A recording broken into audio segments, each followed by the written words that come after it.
let's I'd like Great. to I'd like to welcome everybody on behalf of myself and Talia and the Healdsburg Chamber of Commerce to Good Morning Healdsburg. If you haven't been here before, I think you're going to find this to be a great experience. It's one of the things I've found that's unique to this community as far as having access and transparency and everything else that people are talking about these days. We've been having it for a while, and it puts you right at the same table with everybody else who's in the city and the chamber and able to ask the questions that you have. Talia, you have anything you'd like to say before we move over to Eddie? just good morning, Healdsburg. I'd like to welcome everyone. Thank you for spending your time with us. I think Eddie will have some really interesting updates and news, and we'll have time for questions.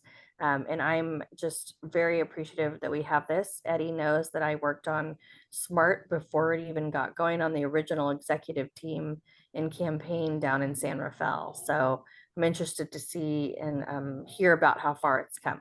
So welcome. Yep, and I'd like to welcome, we have Ariel Kelly, David Egley, Ron Edwards, Evelyn Mitchell, and Jeff Kay all here with us, which is great. And so we really appreciate your attendance and support. Today, we are, pleased to have Eddy Cumins, who's the general manager of S.M.A.R.T, the Sonoma Marin Area Rail Transit District, in case you didn't know what S.M.A.R.T stood for. He is responsible not only for day-to-day operations, for planning, development, and construction. That's a pretty full table right there, I would think. Prior to joining S.M.A.R.T, Eddie served as Chief Operating Officer for the Utah Transit Authority. For those of you 70 and older, not to be confused with the Chicago Transit Authority. See, I knew that was going to miss. Anyway, Utah Transit Authority serviced 43 million riders annually, covering 7 counties and nearly 1,400 square miles. And prior to his role as the Chief Operating Officer, he was the Regional General Manager of UTA's Mount Ogden Business Unit. He comes into that from the military with a 20-year military career in the United States Air Force, part of which he served as the Airman Leadership School Commandant, working all over the world, including Alaska, Portugal, Utah, Japan, and California. He has a Master of Science degree from Colorado State University and a bachelor's from the Southwestern College. So Eddie, it's really a pleasure to have you here. I look forward to hearing what you have to say about S.M.A.R.T and where we're at. Awesome. Well, thank you. Appreciate the introduction. And is my slides already? Oh, I guess it's just me talking. Okay, sorry. Freaked me out a little bit. Well, good morning, Healdsburg. I'm going to share my screen here. Let's see. Everybody see my screen okay? Awesome. Okay, so what I wanted to go over today, I just wanted to talk about just a kind of a brief update on what's going on at S.M.A.R.T. I want to talk about some of the recent initiatives that we've implemented, some upcoming improvements. We really have some exciting things in the pipeline that are coming real soon.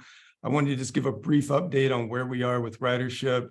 And then I really want to take some time and really talk about the northern extensions. I know that that's what this group really cares about, but I will talk a little bit about the planning model and what we call the S.M.A.R.T house that we created that's helped us get to where we are today. Then we'll kind of deep dive into the northern extensions, talk about the Windsor Healdsburg extension, as well as a little bit about Cloverdale. And then at the end, I'll open it up for questions. So talking about recent initiatives, I feel really good about what we've accomplished over the past year and a half. A lot of things have happened. We've fully restored service. We're back to our pre-pandemic levels. We're running 38 trips a day on weekdays and 12 trips on the weekends. We extended our 40% discount on fares, making sure that we're, making it as easy and as affordable as possible to ride the train. So we're just at $1.50 a zone now. We suspended parking fees at our S.M.A.R.T-owned park and rides. This was something that was very interesting for me. When I first arrived here, I was out driving around trying to familiarize myself with the system. And I was stopping by the park and rides, and there was usually only 2, 3, maybe 4 cars in the parking lot. And as I'm working my way south, I stop at Cotati Station, and Cotati Station is completely full. There's cars parked in the street. And so I made my way on down. I came back in and I asked staff, I was like, what's different about Cotati? Why is there so many cars at Cotati? They're like, oh, because it's free. So anyway, I felt like that was probably a barrier. I took it to the board, said, hey, let's try this. Let's suspend parking fees at our parking rides and see if it increases our ridership. Within 2 weeks, we saw triple-digit percentages use at our parking rides. So it was almost immediate. So it was fantastic. We also improved our weekend connections to the Larkspur Ferry. We facilitated a Muir Woods shuttle. We working with Marin Transit to provide that connection. We worked with Google to improve trip planning.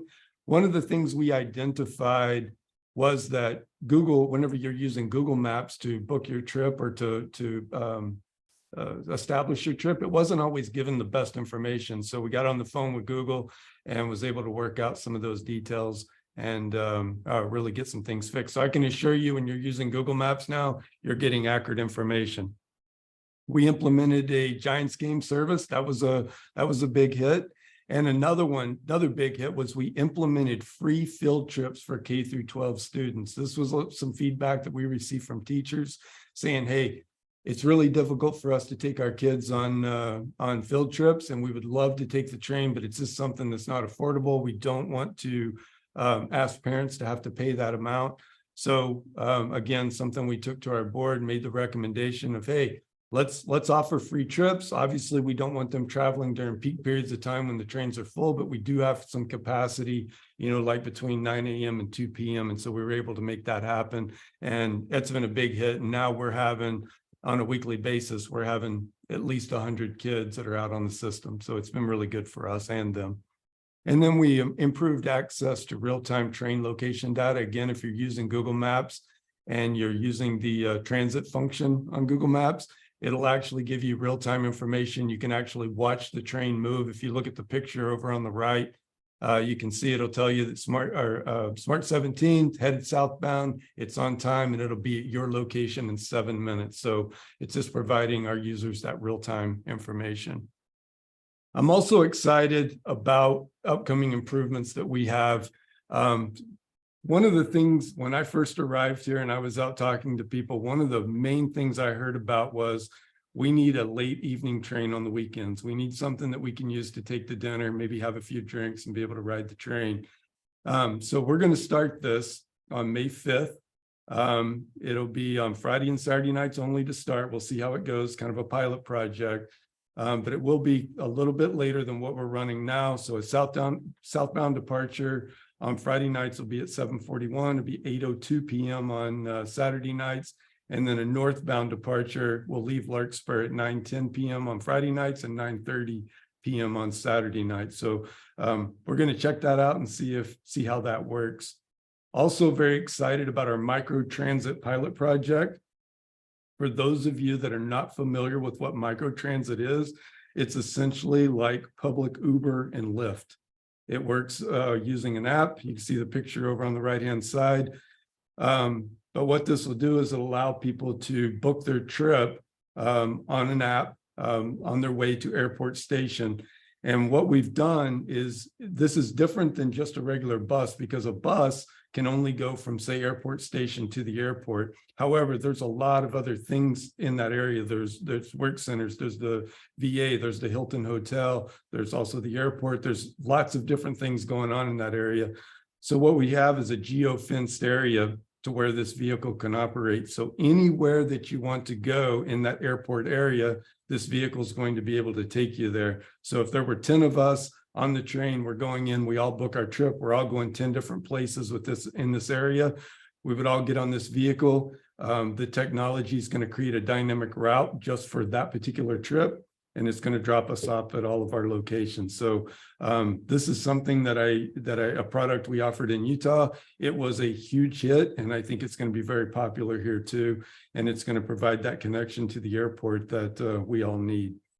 Right in that same vein, we're going to implement overnight parking. It doesn't make any sense to encourage people to ride the train to the airport if you're not going to allow them to park in your parking lots overnight. So that's something we'll be doing. We're also planning to offer a free summer youth pass. We are partnering with almost all of the bus providers in the North Bay. So students K through 12 will be able to ride almost all things transit, everything except Golden Gate Transit from June through August, free of charge. And then another product, one of the things that this group will know very well is that our world has changed on us. 3-day work week is now kind of the norm. And all of our past products up to this point have been based on a 5-day work week.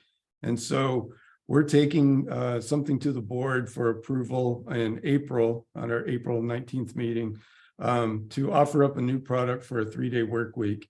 And we'll price it appropriately, assuming that people are only going to be commuting 3 days a week instead of the traditional 5.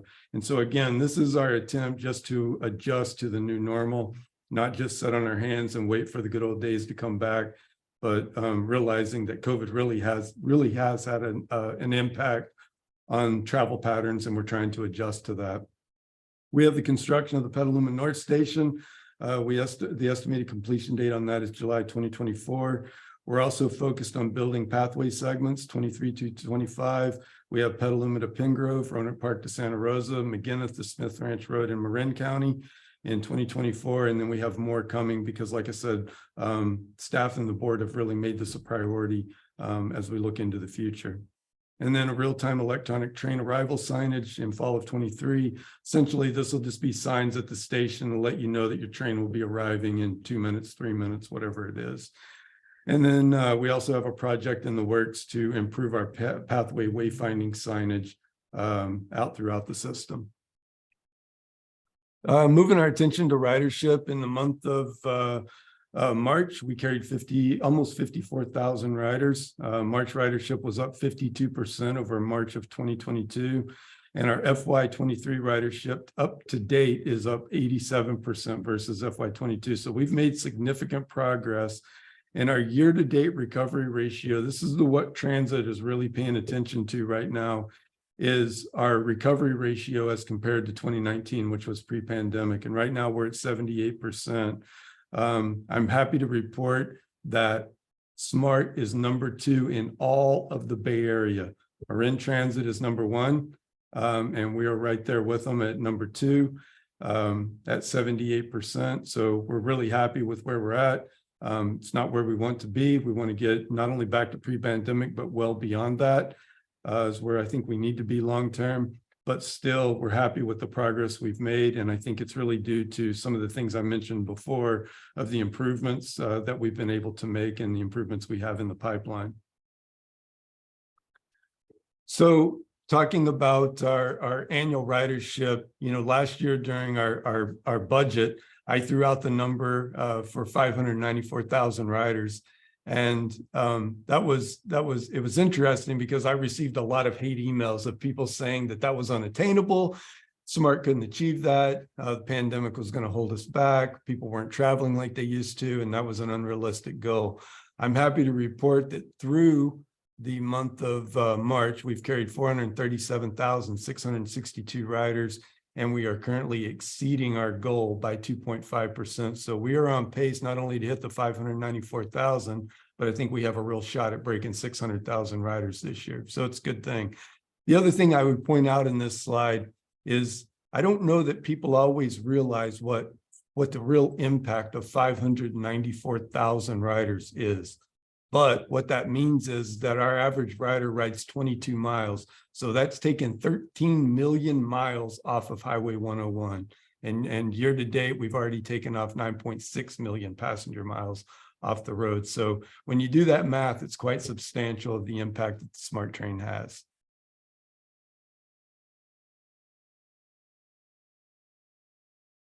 Okay.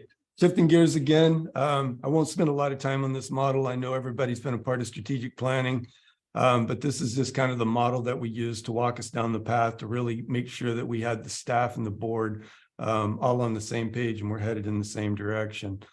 After we went through kind of some of this information, our board put together what we call the S.M.A.R.T house.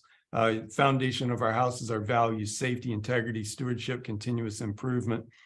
The pillars of our house are ridership, pathways, extensions, and freight, which are really the 4 things that our board pointed out. These are the 4 big rocks that we want staff to make progress on. And of course, extensions is the one that this group probably cares the most about here today. And we'll spend quite a bit of time talking about that.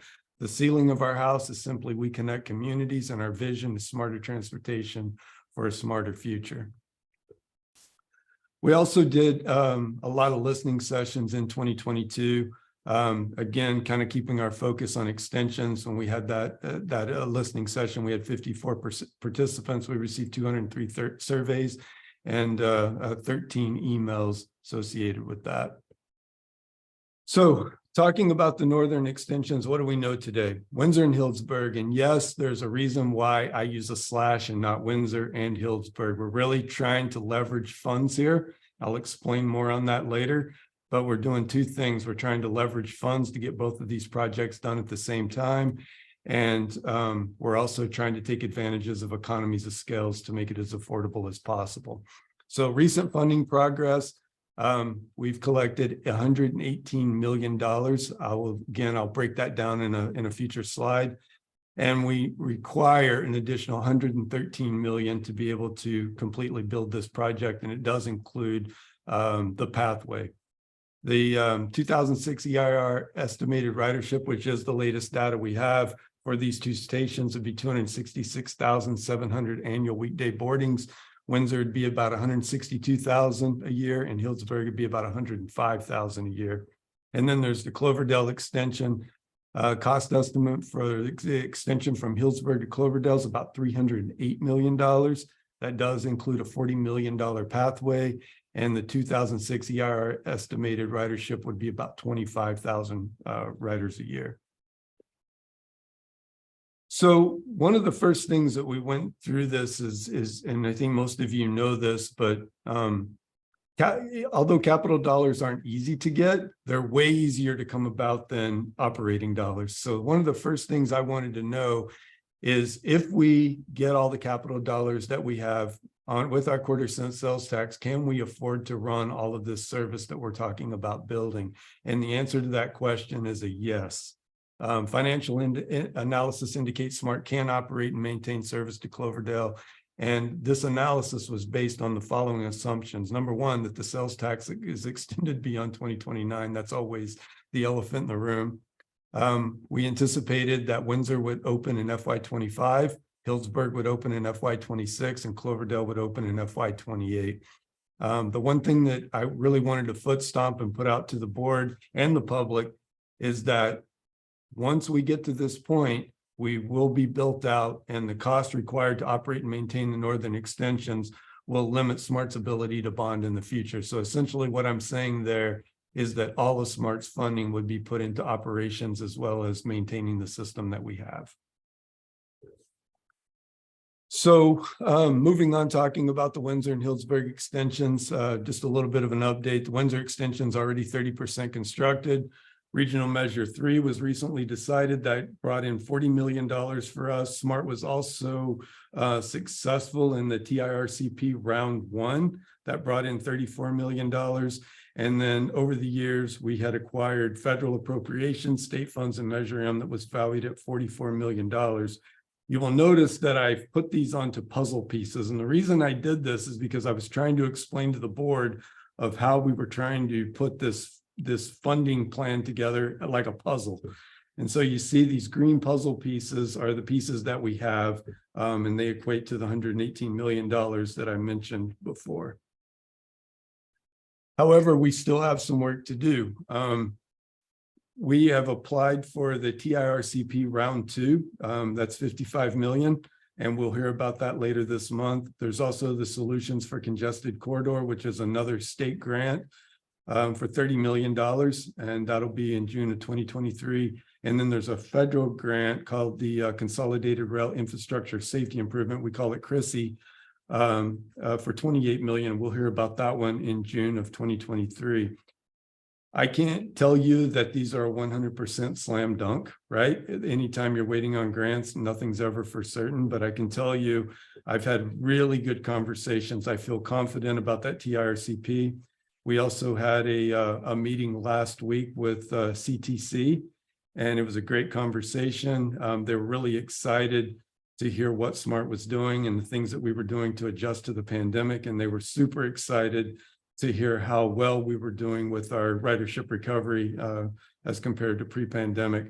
And so again, I feel very confident about that $30 million coming in. And then we're working really hard with our federal delegation as well as our lobbyists at the federal level to make sure that we secure this Chrissy grant for $28 million. But if we get all of these things, we have everything we need to get the rail line to Healdsburg. So again, you've got the green puzzle pieces at the top. Those are the items we already have, valued at 118 million. And then we have these 3 grant requests that we will hear about no later than June for the additional 113 million. But if we're successful, we're coming to Healdsburg. And then the Cloverdale extension, I won't spend too much time on this, but when I did give the extensions update to the board, I spent the vast majority of my time talking about the Cloverdale extension because frankly, it is going to be the most complicated and there's a lot of work that has to be done to make this happen. But I can tell you that our board is 100% dedicated to figuring this out and making it happen. And so staff is pushing really hard to do what we've got to do. But just some quick things. We need to conduct an update market and ridership analysis. Right now, the state is with Caltrans is working on service plans in 2023, really looking at where is double track required, where will the trains pass each other, what will the frequency be, what are the time of day travel needs in the area, things like that nature. And then we're also targeting some planning grant funds for additional SMART efforts in 2023. We also need to find a way to leverage our freight market into figuring out how to find construction funds for this. So I think we need to conduct an updated freight market analysis, really looking at what are the freight opportunities up north. And then we need to identify and clarify community and system benefits associated with the Cloverdale extension. And that goes right in line with the next bullet about getting the plan into Plan Bay Area, getting the project into Plan Bay Area.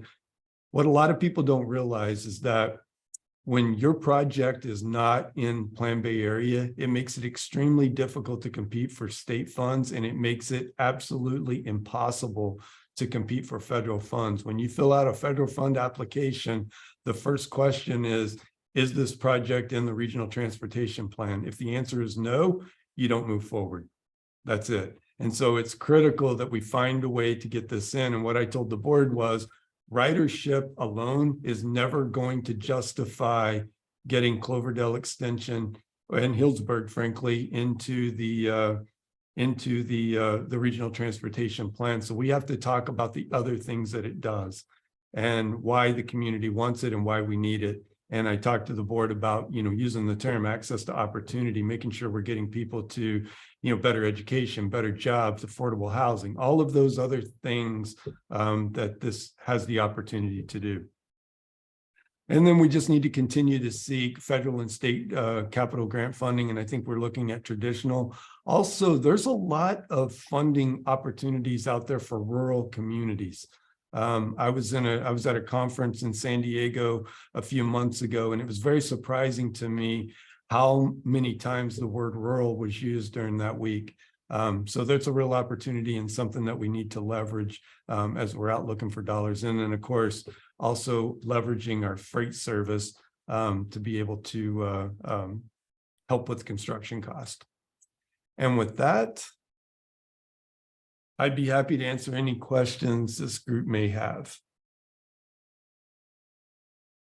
All right. Thank you very much, Eddie. That was really informative and quite good. Hey, I have a question for you.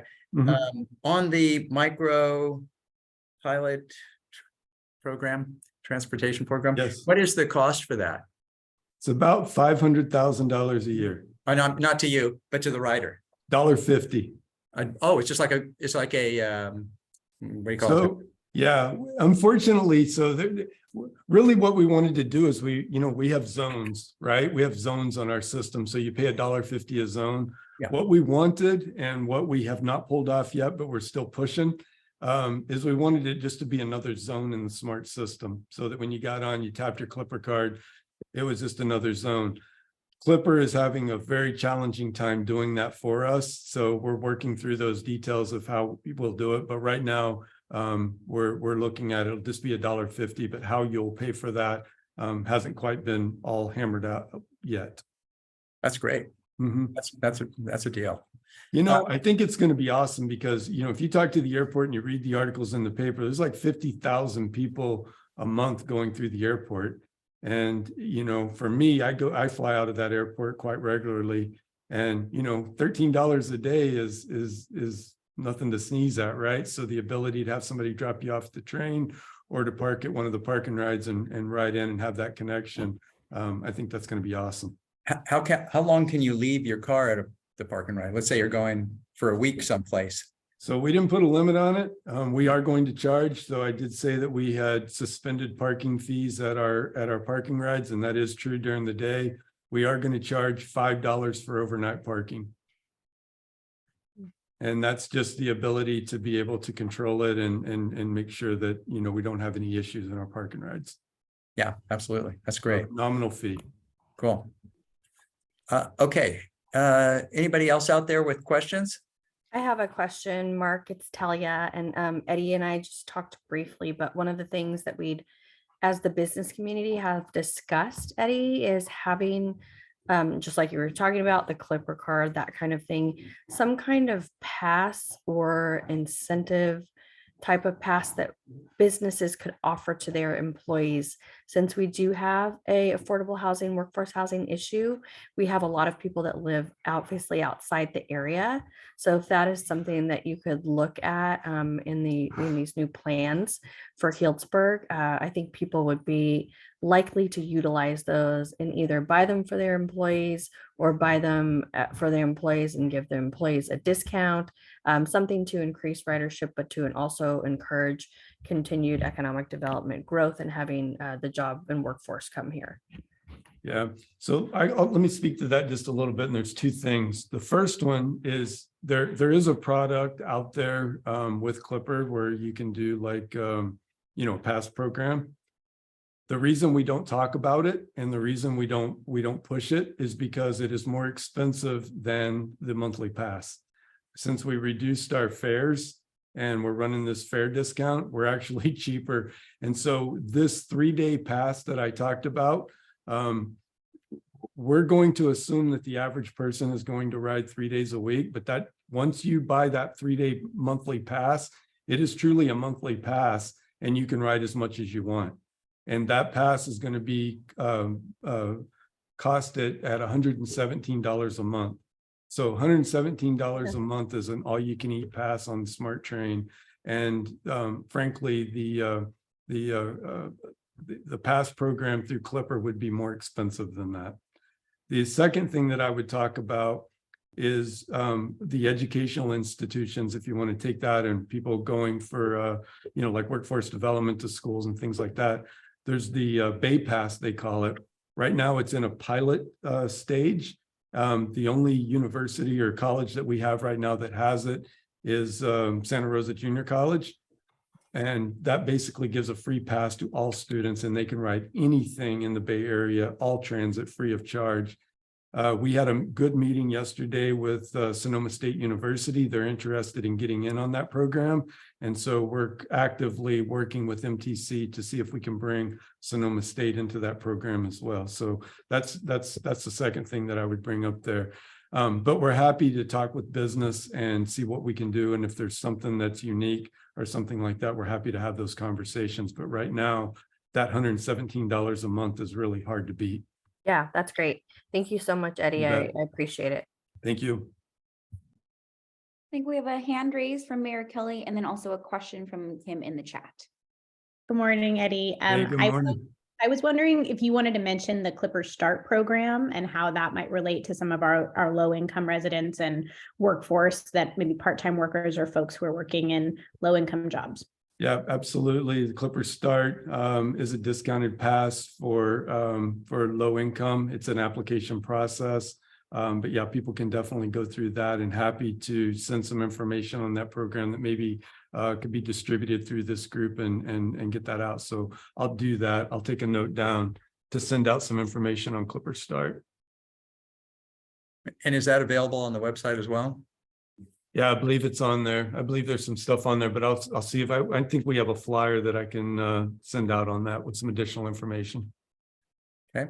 And I see we have a question from Kim Lockhart about construction in Healdsburg. Hi, so I was just wondering if you could kind of describe for us, when you do start building the Healdsburg extension, can you tell us about the construction, and will you be hiring locally, and how long it'll take, and kind of describe where the construction will be happening? Will it be downtown, or what will that look like? So, I think it's going to be interesting. Obviously, you have to build Windsor, to run the tracks, and we'll be working along our alignment. One of the things, and we'll see, once we get to the point we have the money and we go out to the contractors, and obviously we have contracting laws that we have to follow and track, but we always want to hire locals to the greatest extent possible. But what I would really like to see, I think it's, when I go out and talk, especially in Healdsburg, everybody sees the bridge as the biggest barrier. That's the one thing everybody brings up. And so what I would like to see, if we can pull it off and we can get our contractors headed that direction, is as we start laying track to Windsor, I would like to have a crew simultaneously working on the bridge and making that happen. That way, when we get the tracks to Windsor, we just continue on. We don't have to stop and wait on the bridge. It's already done. We just go right over the top of it and keep on keeping on. In regards to where the station's going to be, I know there's been a lot of conversations about whether it's downtown or if it's going to be in the depot area. That's something that we will work with the city on. I'm sure that'll be a public process, and we'll work through that. I know I have a meeting tomorrow with the city manager. Jeff, how are you? We'll be talking through some of these things about how we navigate this and how we talk about it, but I'm confident that'll be a public process. All right. Anybody else out there with questions? Jessica, can you see any other hands up? I don't see any myself. No, I don't see any. Okay. Well, I don't see anything in the chat room either. So I really want, on behalf of the Chamber of Commerce and everybody else here today, Eddie, I want to thank you. It's been really informative. I think one of the nicer presentations we've received, at least during the time that I've been involved with this program. Really appreciate all the work you and S.M.A.R.T are doing. And, because if there's anything we can do as far as, assisting you with surveys and information, look forward to working with you. I appreciate that. I say this all the time, but it's critical for S.M.A.R.T's long-term future and success is to have a good relationship with the business community. And so we really want to make sure that we're working closely together, that we're listening. And the ultimate goal that I have, I get asked that question a lot. What's my ultimate goal for S.M.A.R.T? And my ultimate goal for S.M.A.R.T is to meet the needs of the community, whatever that means. And that's what I preach to staff all the time, is that we have to be agile. We have to be willing to adjust and be willing to meet the needs of our community. This isn't downtown San Francisco. This isn't a major metropolitan area. We're different. And so I think we have to think differently, and we have to adjust to whatever it is that our community needs. So always open to all of your feedback. Feel free to contact me, email me, whatever, but always happy to come and sit down and talk about things. So thank you for having me. Really appreciate it. And we're going to do everything we can do to get this train to Healdsburg. I'm excited about it. Obviously we have some work to do. We need a little bit of luck, but I'm confident. Well, thank you very much. Thank you. Thanks, Eddie. Thank you. Okay. Let's go over to Ariel Kelly, Mayor Kelly, and get an update on what's happening with the Healdsburg City Council. Ariel?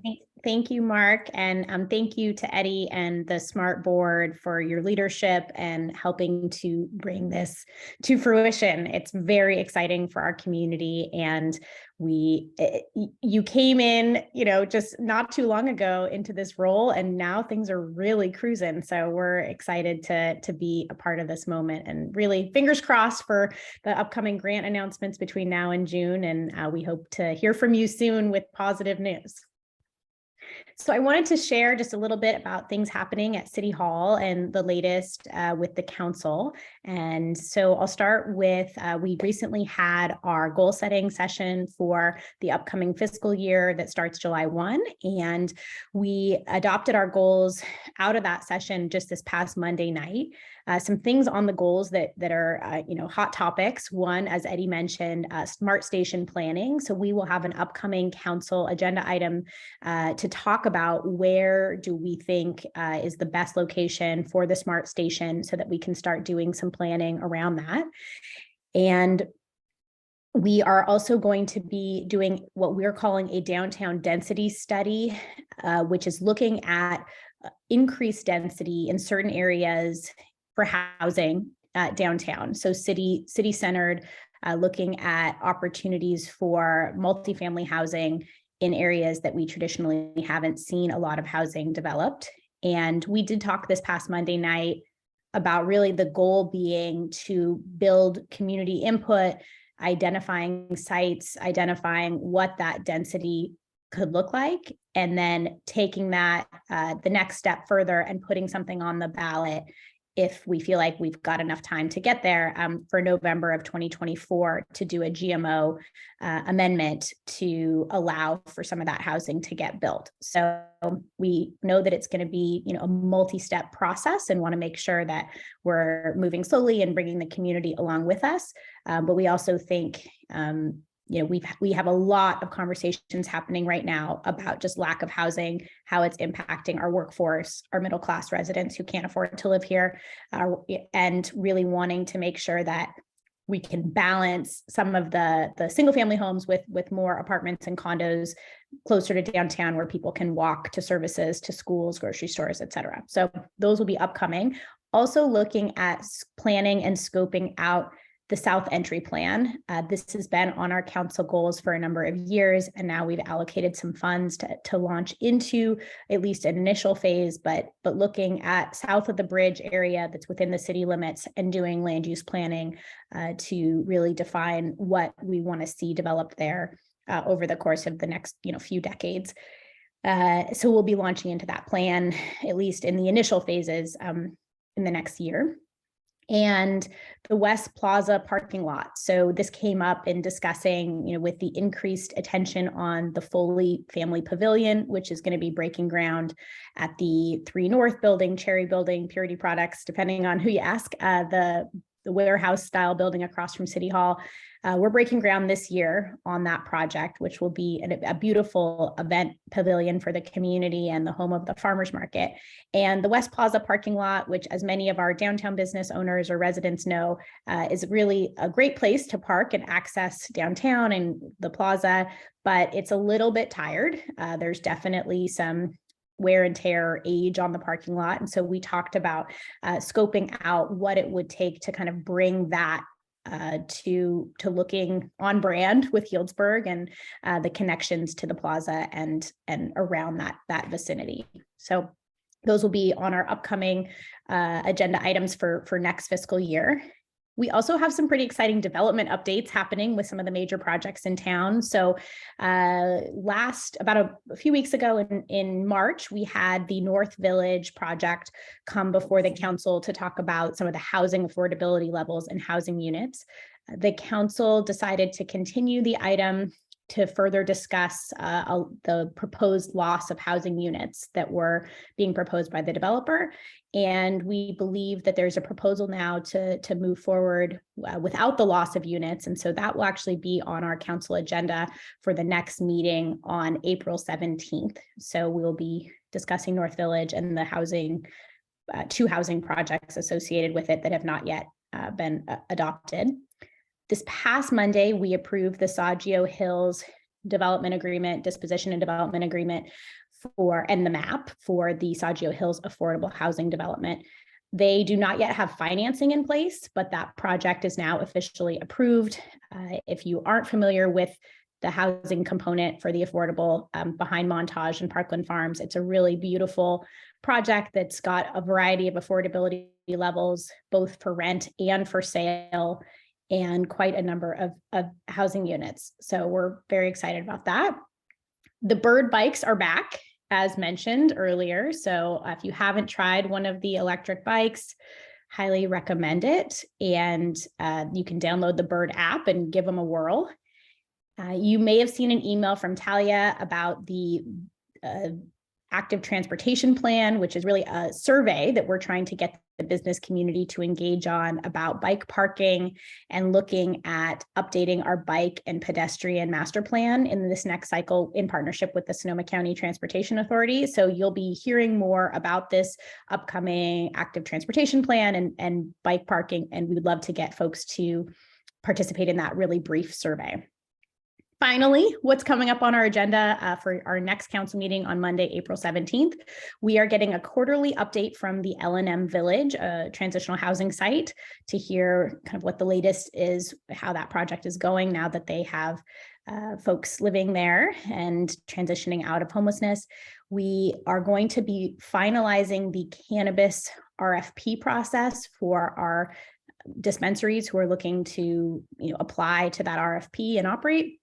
And we'll also be discussing electric rates. So electric rates haven't been updated in a number of years. And as folks may know, energy costs are really skyrocketing. So we are looking at a rate study, potentially increasing our electric rates. We would still be below PG&E and Sonoma Clean Power is the goal, but we may see increases by the end of the year. So I think that's just one of those, as costs continue to rise and the operating costs are not sustainable, we are looking at what the rates are. And maybe Councilmember Hagley may want to mention what he's experienced through his role with NCPA and why this is something that we have to take up right now. But I think I'll leave it with those updates for now. And one small item, we did approve a construction contract for the preschool facility at the Healdsburg Community Center. So the city will be renovating 2 classrooms, bringing them up to code so that the new preschool can operate a full-time childcare program for working parents. So that will be up to 40 slots for preschool and daycare, both infant, toddler, and preschool, missing a piece of childcare that doesn't really exist right now in our community. So hopefully that will help working parents in our community be able to have quality and affordable childcare, and hopefully they'll be online by this fall when the school year starts. Great. Hey, I have a question that's come up to me from a couple of people with the Enzo Village and all the homes that are, the residences, what have you, going there, and then the Sauger Hills Affordable Housing Project, as well as the few houses we have at Sauger Hills.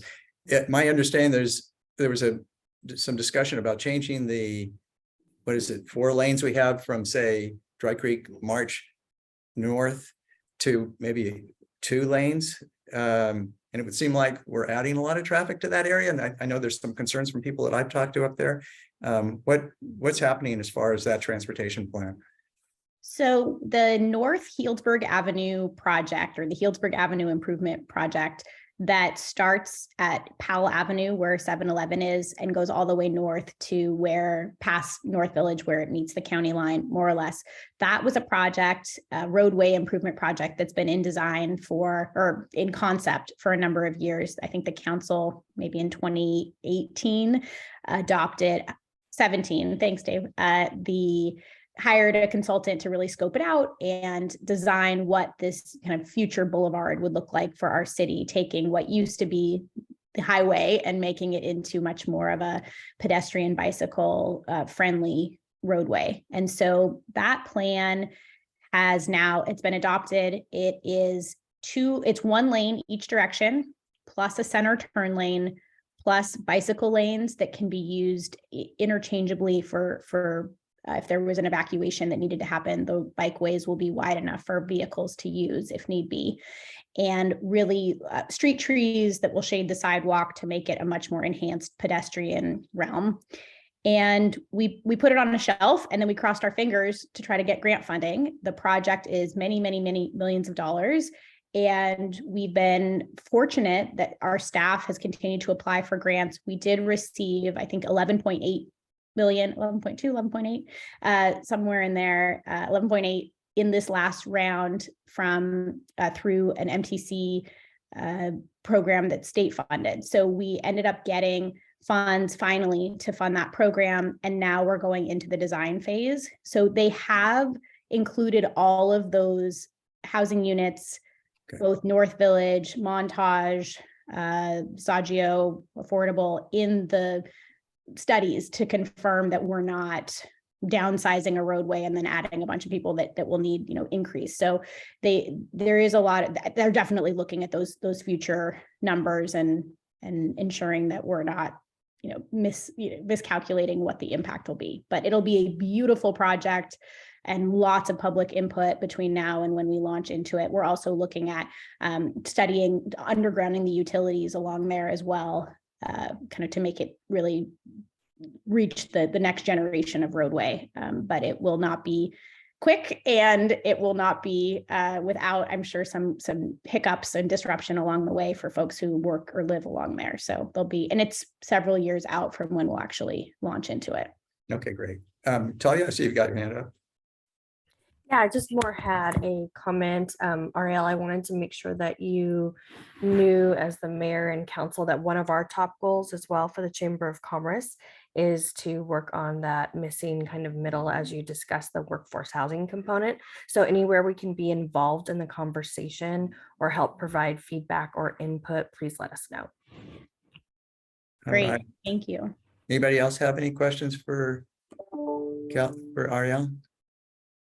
If not, we're going to move on to Jeff. See what you have for us. Good morning. I'll be really quick because you just got a really good update. I know the time's running down. So I don't think I have anything to add as far as city business. I do want to just take a second to, since he's still on, thank Eddie for his partnership. It really has been, it's an exciting time for S.M.A.R.T, and it's a lot of good things for us to be working on together. Cities and the rail lines that run through them do not always have a warm and fuzzy relationship. There can be some right-of-way issues and whose tree is that, and we deal with a little bit of that. But really, from the minute he started here, he's been engaged with us, coming up every time there's a need to meet, including tomorrow. And so we're excited to be a part of seeing S.M.A.R.T get here. And on the station planning, Mayor Kelly mentioned this, Eddie mentioned it. We are working on what exactly that will look like, but it's my goal to have some ideas on what that process looks like to the council really quite soon. I don't have a date, but quite soon. And absolutely, that will include a public process. So I just want to say thanks for that. Happy to take questions, but otherwise, I think you got a good update on what's going on. We are having long city council meetings lately, and we still will for the next couple. So there's a lot going on, but it's good stuff. Great. Great. Well, thank you very much. And thank you too, Ariel. Anybody else have questions out there? Or just any questions in general that you want to bring up while you've got the opportunity here? If not, I'd like to thank everybody for coming. It's been great. I think this morning's session was wonderful, both from Eddie and from Ariel. You guys did a really great job in bringing us up to date on things and answering the questions. And we have another one next month, correct, Jessica? We're at every other month. So Every other month now. That's right. Okay, great. That's going to be hard to keep track of, right? But you'll keep us up to date on it, I know. All right. Well, thank you, everybody. Look forward to seeing you in a couple months. Talia, anything you want to say before we get out of here? I just wanted Jessica to mention a few dates. I believe we have our mixer date set up and our barbecue date. Yes, April 26th, we're hosting our next networking mixer at Limerick Lane Cellars. So that should be really fun. And then officially August 16th at Rodney Strong again is going to be our barbecue. Those are two big events coming up, and keep an eye out. We are also going to be doing another Women in Business coffee chats in May, tentatively May 16th, but more info will come out on that as well. Great. Well, thank you very much. And thank you, Jessica, again, for helping put all this together for us. Appreciate it. See you guys in a couple months. Thank you.